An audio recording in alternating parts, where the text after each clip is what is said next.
This is fitness warm-up A for phase 1. Run for 600 meters on the turf, and then start the 9 exercises in the fitness routine. First, hip trunk rotations. The athlete lies on their back with their shoulders flat, arms out, in a cross position, keeping the head down and the shoulders in contact with the turf. The athlete's going to rotate the lower body with the legs 90 degrees at the knees, tapping the knee on each side, working on hip mobility and core strength. Then we'll forward jog over to the next exercise. These are low reach crunches, traditional sit-up position. We're really focusing on curling underneath the rib cage, working those lower abdominals, just sliding the fingertips along the turf toward the heels, and then we'll do another forward jog across the field. These are scorpions from a hands and knee position. Hands should be directly below the shoulders. Back should be flat, so a straight spine from the head through the hips should be flat. We'll control the movement, trying to focus on the glute and a little bit of hamstring in order to bring that foot flat to the sky. Then it's a backward jog into the next exercise. These are hurdle position leg lifts, isolating the hip flexor, trying to get seated so that the posture's tall, and really working on lifting the leg by using the hip flexor and the upper quad. What we don't want to do is lean back and artificially lift the leg. So the athlete needs to get their posture up tall before starting the movement. Then it's another backward run across the turf and on to their chest. These are prone arm leg raises, working the glutes and lower back.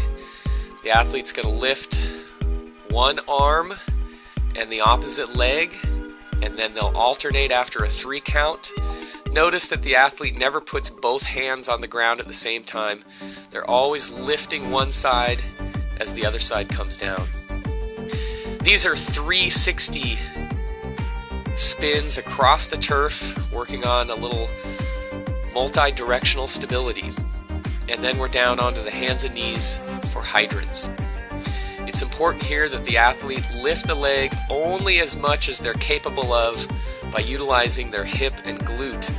We don't want to artificially lift the knee by turning the torso. The torso stays flat, the nose is down, shoulders never move.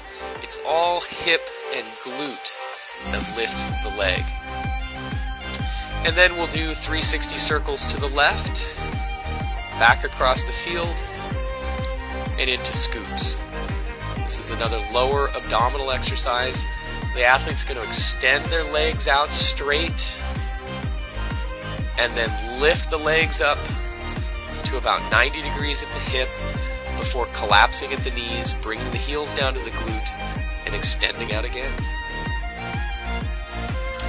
Now we're up for a crossover run. The goal here is to swing the legs as far as we can laterally across our direction of movement. And then we're down on the turf for prone chest lifts. Here the athlete's going to lay with their palms down and their thumbs facing away from their hips.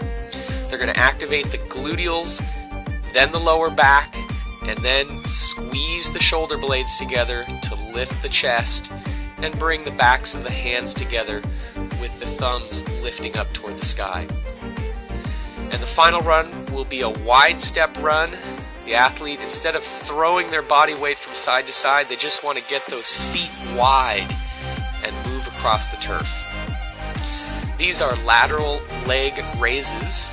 So we'll start on our left side, arm is out straight, ear is on the arm, and we're going to use our glutes and our hips to lift the leg.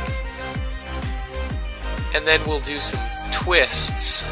So we're going to turn the toe up by moving the leg in the hip joint, so the whole leg is rotating, trying to get that toe close to 90 degrees. And then we rotate over and do the other side. Notice the leg doesn't come all the way back down just before it makes contact with the ankle. we lift it back up about 2 feet. And then again, we'll hold the leg in that elevated position and rotate the leg in the hip joint. And that concludes the fitness warm-up for phase 1.